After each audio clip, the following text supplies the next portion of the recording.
masterpieces, you see weather. Annunciations, depositions, expulsions, visitations, these feel unreadably legal. So many great paintings, so much greatness, seems just a tangle of body parts, ever more skillfully arranged.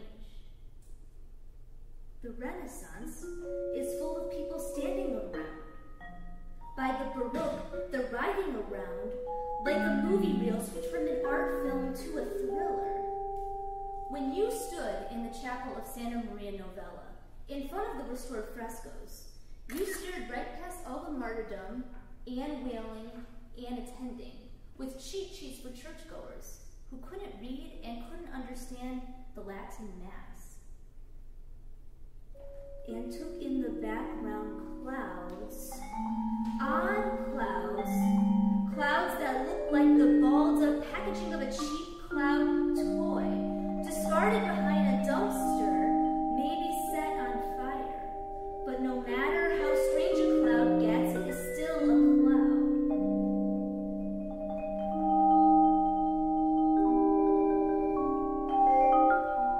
You are nowhere near a masterpiece now.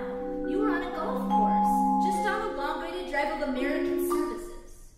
A corner with 4 different fill-up stations, 2 of which now belong to the same company. Herringbone parking lots like the one at Mr. Steak, where you watched with a group of beatified dinner goers as a UFO descended. It was a white dot that got bigger and bigger in the evening sky, and as it did, your sense of this is it ratcheted into your thyroids. This is it.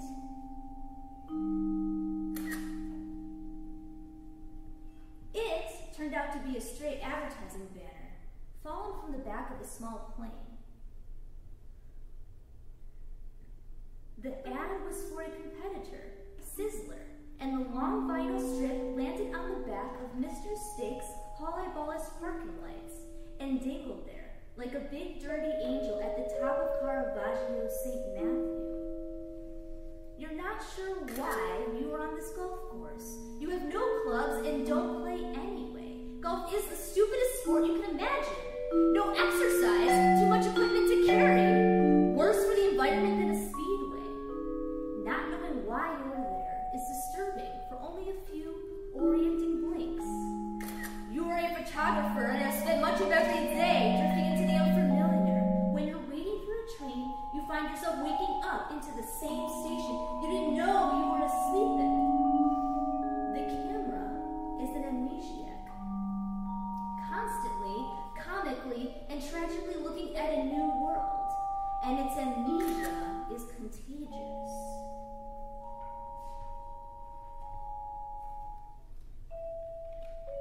On the golf course, all you see is weather. The sky is dark, a darker tone than the very green fairways if this were printed in black and white. There has been an afternoon storm and the sky looks bruised. Down at the bottom of the hill and over the 17th green, a crowd begins climbing towards you. They are a scrambling mass as far from a Sunday foursome as you can figure, all following some fellow, a tour guide, a point person, a celebrity who is charging up the fairway. They hike up awkwardly, smaller in stature and gravitationally drawn to his huge suit and elephantine stride. With every assured step of his, you come a little more unmoored. Who is this? Why are they here? Is this a media event? The Sizzler incident taught you that the media is an amniotic membrane you can push through. On one side, fed through a tube. On the other, screaming for your own air. When you are walking in the city and the camera comes on, the correspondents breathe deep. The boom men raise their arms. Like attic bronzes, you feel so grateful to be on the secular side of the camera, with no one reporting from anywhere. They get closer. They are people following someone up a hill on a dark summer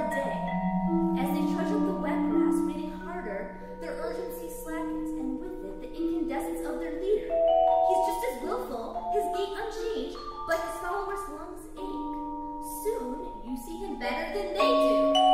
On one side of the membrane, he's a large black man in a sharkskin suit and no hat and damp loafers. On the other, he's Charles Mingus. Blue-black sky stretches away to the distance commerce strip, and Charles Mingus walks towards you, his mouth sagging with a cigarette in it.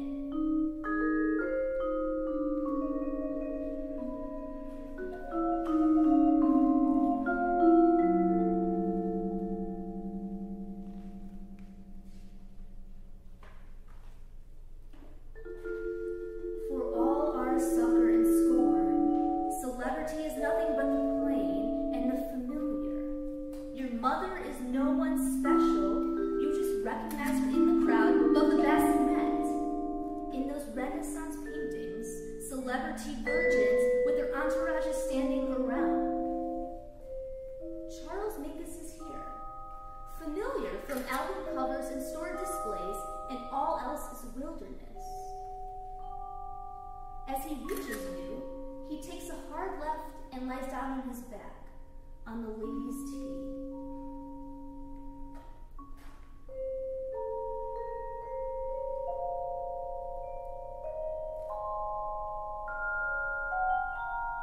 You don't like the word then.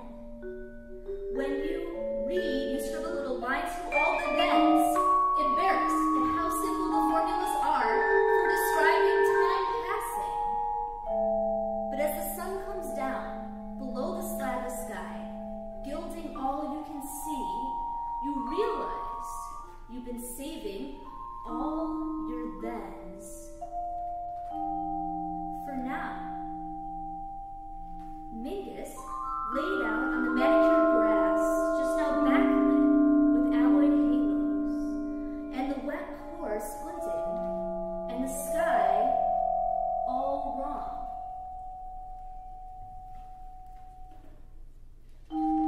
Here's what they meant by figure and background.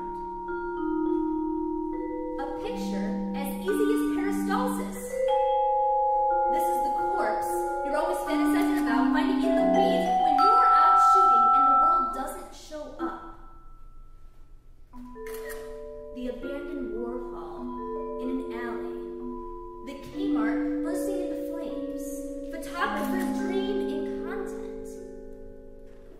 The camera is a metal roll film reflex hanging from your neck with enough real weight to remind you that you have a skeleton. You raise it to your eye and are immediately punished for it. The meter's broken. You can't find the f-stops. The focus ring feels unaligned and makes a gritty sound when it twists. You can get infinity in, but not the foreground. You press the shutter, and it responds with the saddest sound any mechanical thing can make. Silence. You let it drop. A broken camera is nothing but a cobblestone, mightier than a sword, but only because it can strike from a distance. Before you, a Maxwell Parrish painting has been rolled in on flats. Mingus is still on his back smoking. And when he takes a drag, the tip of his cigarette is the exact orange of the sunset tinge. What a picture. Pulitzers, Guggenheims, Prix de Rome's, NYFA's, NEA's, Louis Comfort Tiffany's, Turner's, Nobel's, MacArthur's pile up before you. The picture is that good. A masterpiece. Maybe. All you've suffered for? That badly weighted backpack of failure you keep trying to force into the overhead compartment? The unfinanced expeditioning? The sense that art has become the hair-lipped cousin of the entertainment industry? The endless envy and disdain? All this appears banishable by one click of one shutter, and then the light goes.